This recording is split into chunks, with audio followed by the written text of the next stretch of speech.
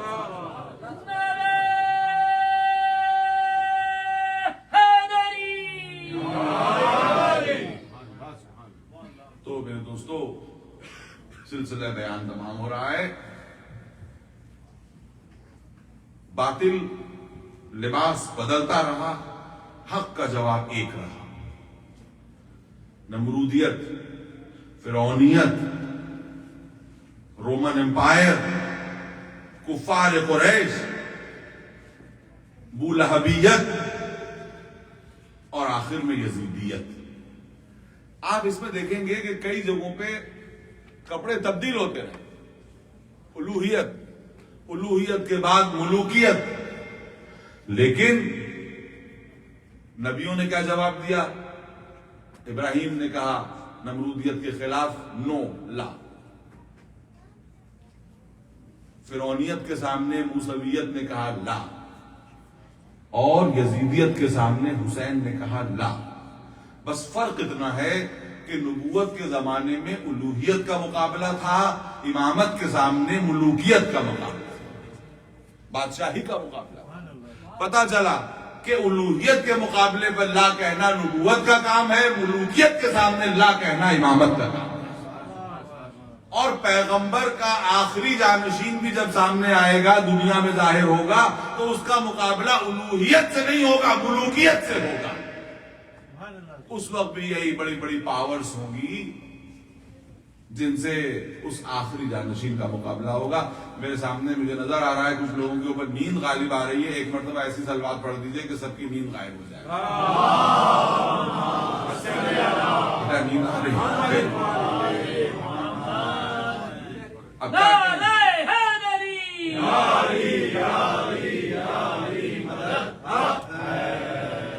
کیا کریں، ہماری تقریری اتنی بورنگ ہے کہ جو سامعین کو نیند آنے لگتی ہے۔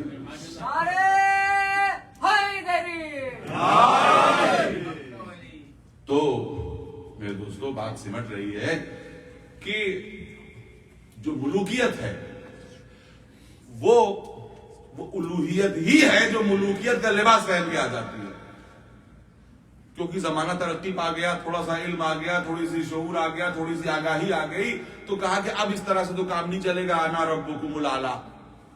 لیکن جذبہ تو وہی ہے، ایون آج کے خداؤں میں، آج کے بادشاہوں میں وہی جذبہ ہے۔ اشاروں میں بات ہو رہی ہے اس لیے کہ کھل کے بات کہی نہیں جا سکتی کہ ہمیں اپنی تقدیر کا مالک سمجھو۔ تمہیں جینے کا حق تب دیں گے جب ہمیں اپنی تقدیر کا مالک سمجھو۔ یہی تو ہے نا، یہی تو ہے نا ہر جگہ۔ تو اس کے مقابلے میں بھی لا تھا، اس کے مقابلے میں بھی لا۔ تو اب علامہ اقبال کے اس غالباً علامہ اقبال کا شعر ہے، جوش کا شعر ہے، مجھے معلوم نہیں ہے اس وقت، لیکن اس مصرے کے میننگ دیکھیے آپ کہ حقیقت ابدی ہے مقام شبیری۔ بدلتے رہتے ہیں انداز کوفی و شامی، یا بدلتے رہتے ہیں انداز کوفی و شامی۔ ان کے انداز بدلتے رہیں گے، لباس بدلتے رہیں گے، لیکن نبوت کا جواب بھی ایک ہے، امامت کا جواب بھی ایک ہے۔ اب یہاں پہ ایک بات اور کہہ دوں، حسین انتہائی مظلومیت کے ساتھ شہید ہو گئے۔ یزیدیت کو چاہیے تھا کہ وہی سوال جو حسینیت کے سامنے کیا تھا وہی علی ابن الحسین کے سامنے کرتی، لیکن دنیا مانے نہ مانے، لیکن کفر کا ریاکشن یہ بتا رہا ہے کہ یزید کو بھی معلوم تھا کہ کلنا محمد کی تفسیر یہی ہے۔ جیسے حسین نے نہ کہا تھا ویسے ہی سید سجاد بھی نہ کہنے والا۔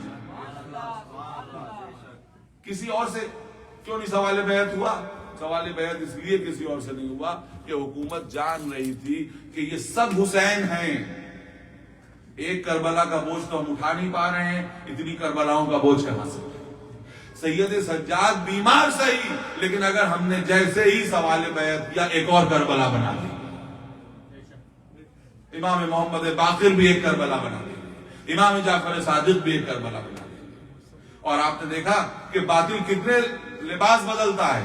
یہاں تک کہ جب 8ویں جانشین تک نوبت آئی تو 8ویں جانشین نے کہا کہ ایسا ہے کہ آپ ہمارے ولی عہد بننا قبول کر لیجیے.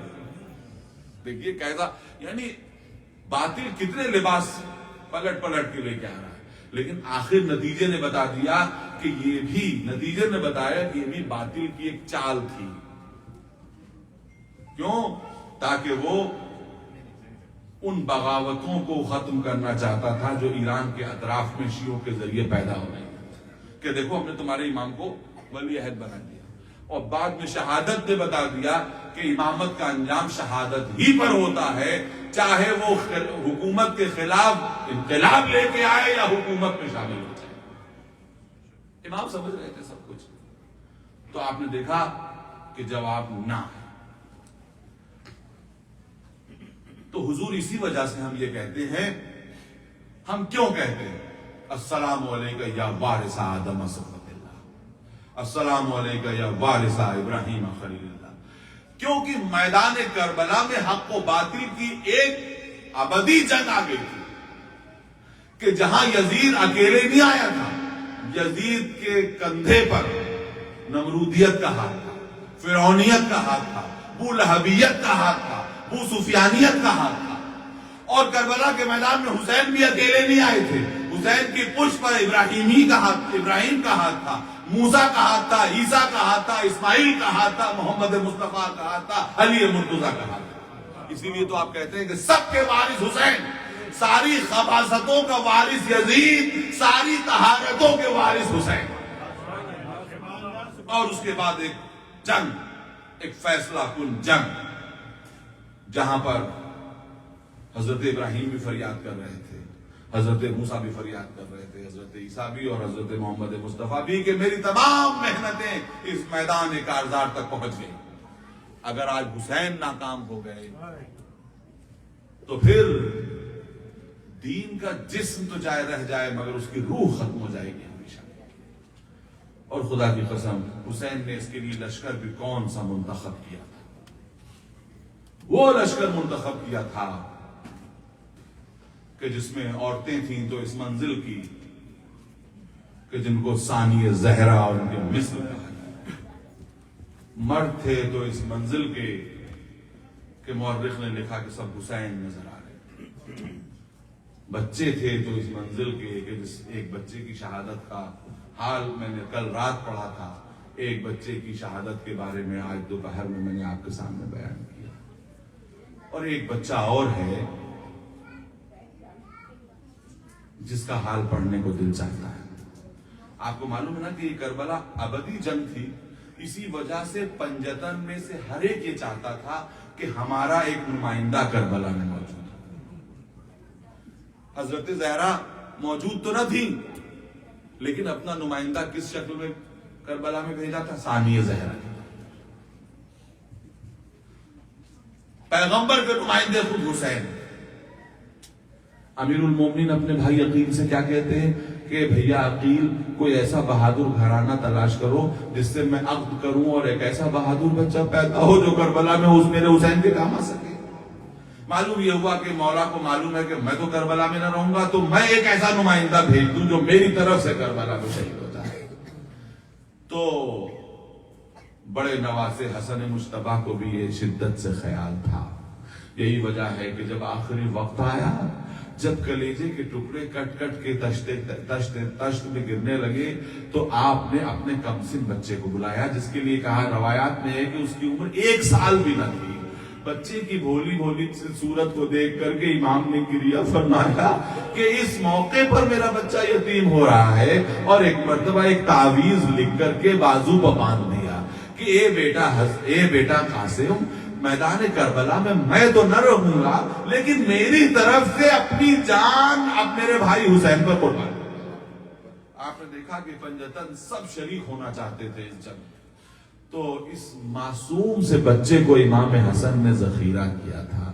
اللہ اکبر. آپ کو معلوم ہے کہ یہ بچہ کیسا بچہ ہے کہ جس کا باپ 1 سال کی عمر میں دنیا سے چلا گیا اور گویا اس نے امام حسین کو ہی اپنا باپ سمجھا. اور امام کو بھی یہ بچہ اتنا عزیز ہے کہ ہر موقع پر کلیجے سے لگا کے رکھتے ہیں.